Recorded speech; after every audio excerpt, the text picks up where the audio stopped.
Our first objective is for us to be able to define mass. And we do that using the formula that force is equal to mass times acceleration. So in example 1, we want to find the mass in the unit of slugs. So I'm going to be working in the U.S. customary system. They tell us that the weight at sea level is 1 pound, and we're to use 32 feet per second squared as acceleration due to gravity. Using the formula force equals mass times acceleration, force is equivalent with weight. In this case, the weight is 1 pound.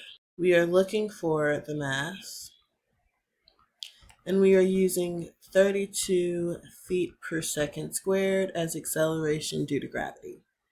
To solve for mass, we would have to divide both sides by 32 to be left with mass is equal to 1 over 32, and that unit is in slugs.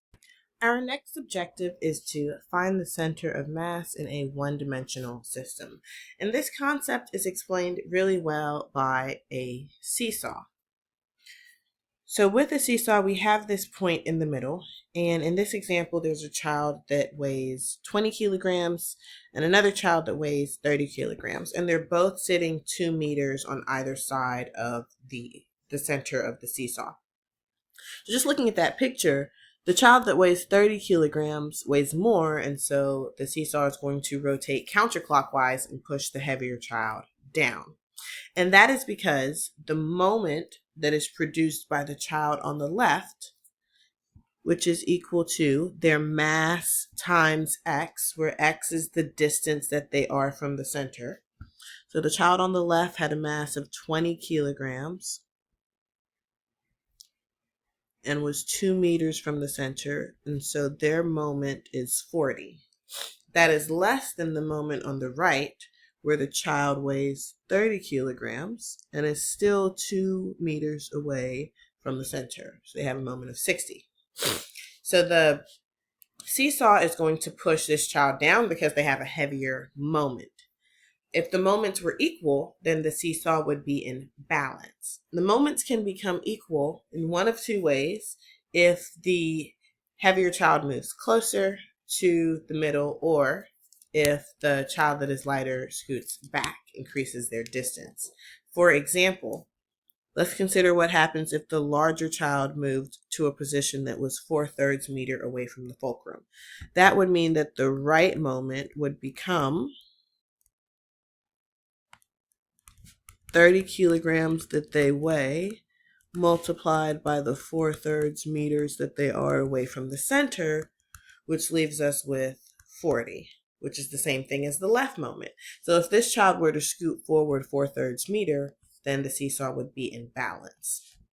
We generalize this by introducing a coordinate line. Here's the middle of it. So similarly, you can think of that as children on the right of the seesaw, children on the left of the seesaw.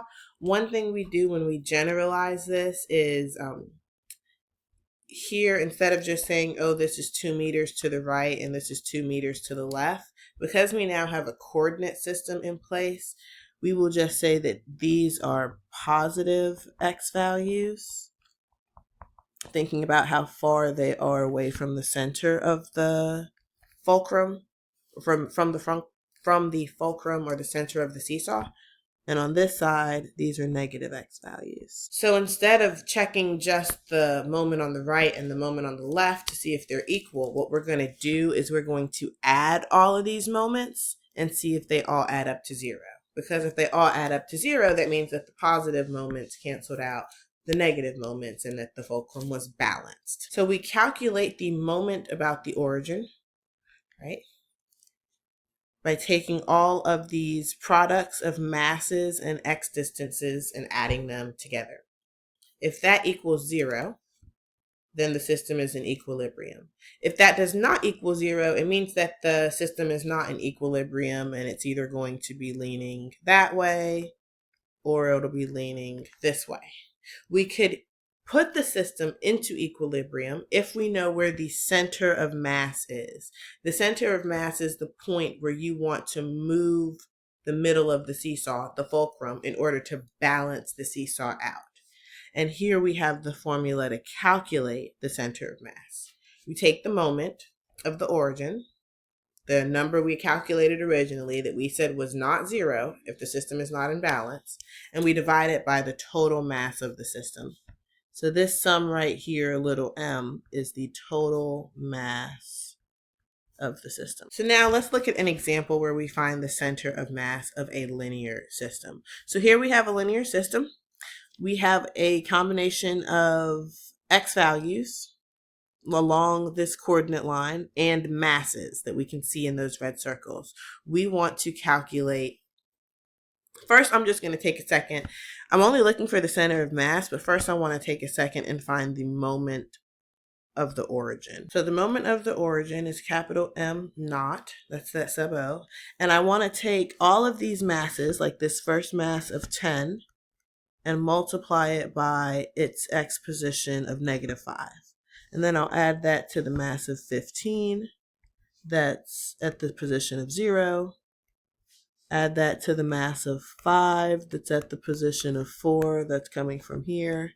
And we'll add that to the mass of 10, that's at the position of 7. When we add all those together, we get 40. That does not equal 0. So this implies that this system is not in equilibrium. This system is not balanced. We got a positive number, so I know that the right moment is larger than the left moment, which means that in order to get the system into equilibrium, the center, the fulcrum, needs to move. We're now going to calculate how far it needs to move. Where it needs to move is this x bar value.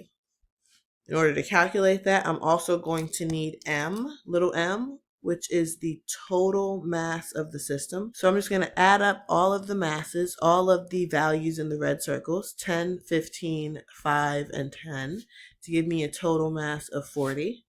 So now we can calculate the center of mass, which is x bar, which is m naught divided by little m. 40 divided by 40 gives us 1. So the center of mass of this system is 1. So if the fulcrum, the middle point of the system, were placed at the x value of 1, if the system were balanced at that point, then the system would be in equilibrium. Now we're going to expand this concept to find the center of mass in a two-dimensional system. So when we work with a two-dimensional system, we still have groups of masses, but they are now located at xy coordinate points in the xy plane. So to calculate that center of mass, our center of mass, also called the center of gravity in a two-dimensional system, is a point, x bar, y bar. To calculate that point, we need my, and we also need mx, and we will also need the total mass of the system, lowercase m. So I begin by calculating the total mass of the system, lowercase m, and I'm just going to be adding up all of the masses of 6, 3, 2, and 9 to get a total mass of the system of 20. Now I'm going to calculate capital M sub y, which is the moment about the y-axis. And to calculate capital M sub y, we take a point and we take the mass at that point, which in this case is 2, and we multiply it by the x-coordinate of that point. So I'm taking 2 and multiplying it by -5. Going on to the next point here, I take the mass of 3 and I multiply it by the x-coordinate of 0. This point here has a mass of 6, and I'll multiply that by the x-coordinate of 3. Final point has a mass of 9, and it'll get multiplied by the x-coordinate of 4. That is the moment about the y-axis, which totals to 44. Now I'll calculate the moment about the x-axis, where we do the exact same thing. We take the mass of a point, like this first point here with a mass of 2, but this time I multiply it by the y-coordinate at that point. And I'll proceed as follows and add these up to get that the moment about the x-axis is equal to 12. Once we have the moment about the x and the y-axis, we can calculate the x-coordinate of the center of mass and the y-coordinate for the center of mass. Because the x-coordinate is the moment about the y-axis divided by the total mass of the system, which is 44 over 20, which simplifies to 11 over 5. And the y-coordinate is the moment about the x-axis divided by the total mass of the system, which is 12 over 20, which simplifies to 3/5. So the center of mass of this system is located at the xy point 11/5, 3/5.